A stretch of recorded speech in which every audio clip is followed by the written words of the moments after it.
panelists. So I'll start with, I want to start with the GM, Nasoda, since she's available. I want her to talk about how can governments turn these human rights discussions into real policy and action people can feel.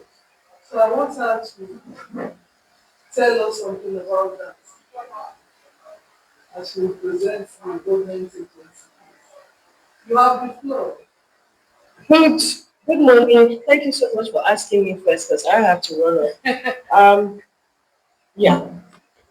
How can government turn? Sorry, I'm distracted a bit. How can government turn? Can you repeat the question? Yes. How can government turn these human rights discussions into real policy and action people can feel? Okay, okay. It's a real policy. Okay, so thank you again. Without wasting time, what we're doing here today serve as an example and a means of how government can put action into words and translate the discourse of human rights, especially when it comes to sign languages. It's also very instructive that the theme is not sign language, it's languages, which presupposes that there are several languages under signing. And to be honest with you, I believe that the exposure that we don't get on a daily basis is what puts one, a demand on government, two, puts a demand on families, and three, also this is a demand on individuals. Imagine, for example, that a parent has a classmate of their child who is deaf, and the child comes home and starts to excitedly share with the family. What that means is that child starts to learn how to sign. And after a while, before you know it, if they have a sibling in a different school, the sibling in turn starts to learn. That has nothing to do with the government's work. It has more about personal interactions that individuals have. So some responsibility is on all of us. Now in South Africa, which is an example I like to quote all the time, sign language is going to become a national language. And if I'm honest, if I have my way, the same way we have put Mandarin in our curriculum, I would also in turn include sign language because it is a global language. And when we don't have this amount of people in Lagos or Nigeria who themselves communicate, one of the reasons this day was established was to broker the space and promote communication. So with this many words of mine, that's answers the question. Thank you. Thank you so much. Thank you so much. Thank you so much for that contribution. What you're really advocating for is to ensure that sign language is a collective responsibility. It's a global language and we want every other person to be involved. We should not just leave it for interpreters or those deaf communities. We have to learn the sign language and see how we can help our family members or friends or people around who will need it. So, like you said, you if you have the powers, you want it to be taught in our various schools. So to be part of us. Thank you for that contribution. So let me go over to the next panelist. If there's any other question, I'll ask you. So now,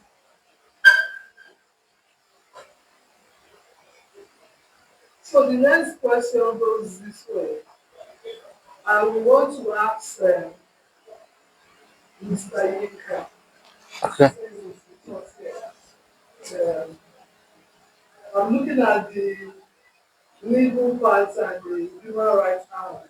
So the question here is, what legal and education education framework are needed to make sure sign language rights are protected from an early age. Yeah, thank you. Maybe let me just say this. Imagine a scenario where you are an outside person and you are supposed to meet with other people in the same room and you are to have a common understanding of sharing. And you get there and all that you're hearing is Yoruba. You feel ostracized. That is saying that you are no longer needed. So why we say that sign language should be a human right issue is because it's about conversation, it's about communication, and communication is key part of human rights issues that we are talking about. And now it's going to not going to when you say whether it's a legal issue, legal framework, it's not about legal framework alone. We could have a lot of legal framework. Let me share with you the Data Act. It's a legal framework that be here. The moratorium had gone. Beyond the legal framework, it's going to be a community issue. You don't just say it is why legal framework is good. I quite appreciate that legal framework is good. At least it set the tone for what we're supposed to do. But the fact also remains that if we depend only on legal framework or policy alone, we're not going to get anywhere. Like everybody has said, it has to be a community issue. Is going to be a village issue. And that's why at Center for Disability and Inclusion, we do not only rely on legal and policy. We work with all the community people. We work in collaboration with, because now we said that collaboration is a new competition. You can't do it far. You can't go far without collaborating with a lot of people. So it's going to be a community issue. It's going to be a something that brings all the stakeholders together. If we say it is going to be only legal framework, we're not going to get it right. Everybody must be there. Why we say that the legal framework is important, why I appreciate that legal framework is important, but I've seen whether we have where we have legal framework and check all Africa, check all everywhere. UN policy legal framework have been there. How much have we gone with it? Even though it's a guide.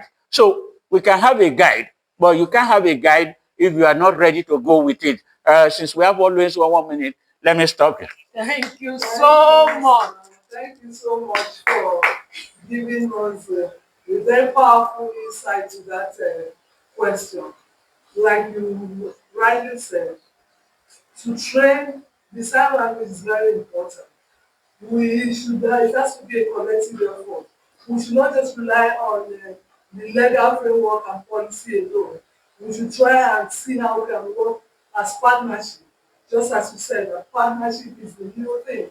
We have to carry people along and continue with that. So thank you for that thought. Thank you. Now let's go over to Today is International Sign Language Day, and I have with me the head of Sign Language Unit of DESA, a non-profit and religious organization that is doing a lot on that. Please, can you introduce yourself and what are the takeouts that you have today? Thank you very much, sir.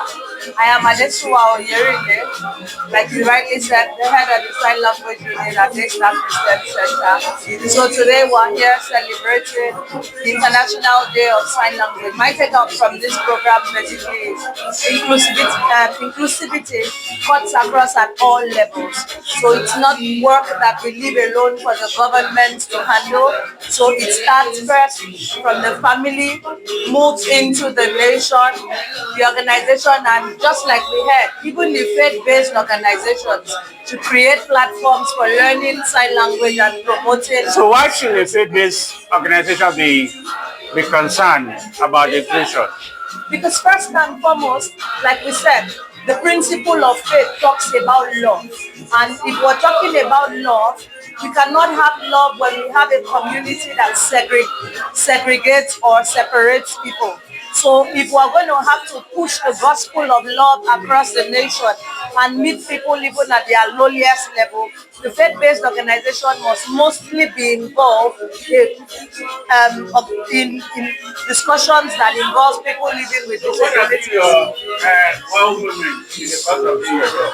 Oh, doing my job, the greatest excitement for me is having seen these people's lives transformed. We have had deaf people come into the organization as Daystar, and they are able to go through the training system like everybody else. From our Daystar Academy, they learn and come out as world-class leaders like others are. We also have them go through the practical skill training programs that we have, and most of them today are entrepreneurs, living their own world and adding value to society. Thank you, Mr. Iswa. Thank you, sir. It's very, very thoughtful and beautiful, because even though I came in a little bit late, but there are some that are bred, and I can see that Speaking Fingers has done a lot of work in bringing we people from different sectors together. Okay, so how with this the discussion today? How do you push it? How do you push it to your association, and how do you think? Definitely, our stakeholders meeting is next week, and we are definitely going to discuss a lot of what we have had here, what we have discussed here, and it will go a long way in assisting the educational needs of people with disabilities. Thank you, Madam Mrs. Aladaoshi. Thank you. Thank you. Well, Okay, thank you for coming.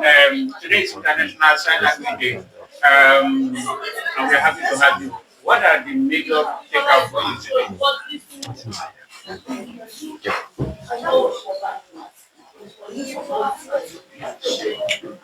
It was very fun, and they learned so many things, got so many experiences from what they said about the International Day of Sign Languages, and it makes him, inspires him a lot to be able to that, even as a deaf person, even as a deaf person, since he has gotten, he has learned from here, would help him to do better as a person, and that is happy that the hearing people support the deaf persons, and there is no discrimination, and with everything that you have said, that even as deaf persons are coming, that the hearing people are supporting the deaf persons to be better, to thrive better. You know, there's no discrimination. They accept deaf people into their community, and we bless God for everything. To give a word to your community and to Nigeria at large on this International Sign Language Day. What would be that word, and what would you want the community and the Nigeria to do? Thank you for the question. I want that the hearing community to participate in the deaf culture, and also learn to develop sign language as a person. Also support us as individuals too. Thank you so much. Thank you.